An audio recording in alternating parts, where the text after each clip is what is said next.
Well, the police here in Dunstable have just started only about 10 minutes ago, pulling people over from the side of the road and checking their number plates. These are motorists who they're interested in. They could perhaps have been disqualified. They may be driving without insurance. And what they'll do here is they'll ask them for identification. And if they believe that they may not be giving them all the information required, if they believe they're not telling the truth about their details, then they will be asked for their fingerprints. Well, Chris Wheeler is head of fingerprint identification. Chris, unfortunately, we don't have one of the machines to show how it works here, but if you can just take us through exactly what we might be seeing. Well, the officer will invite the driver of the vehicle to actually put their fingers, index finger of each hand, actually on the device. Can we take a look at that? As we can see here, within there, each index finger, each in turn, and having put the fingerprints on there, the officer then puts certain details here, which he will need, and we send the data that's captured away to the central computer, and within a couple of minutes it will come back with a response to the officer giving an identity. If you had reason to suspect, say you pulled me over, you had reason to suspect that I wasn't giving you my true details, I would be asked to put my index finger here. That would be beamed to the central database where I believe it's checked against 6.5 million fingerprints. Is that correct? That's perfectly correct, yes it is. Okay.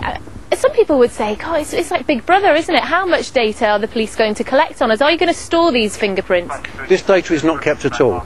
It's used for the purpose of identifying someone at the roadside.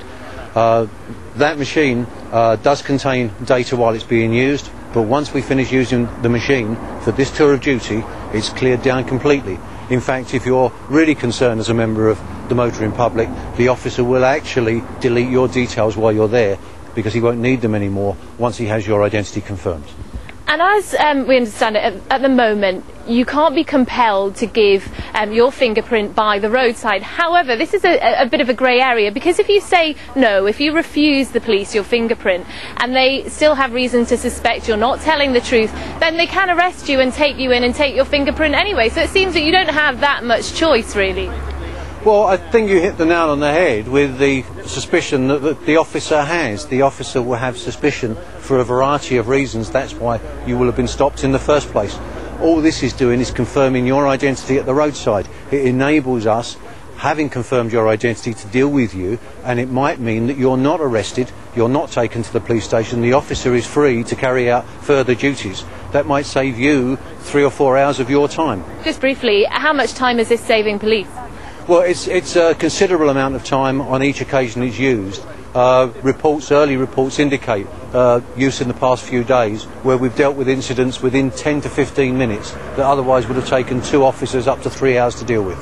Thank you very much indeed. Well, you can see why the police here are excited about this device. It's been tried out, as well as in Bedfordshire Police, in 9 other police areas, including the Metropolitan Police and North Wales. The trial will last about a year, and then if all goes well, they'll review the statistics and see whether it can be rolled out across the country. Earlier in the launch of this today, one of the officers said, "We know this is the best thing since sliced bread. We just have to prove that through statistics."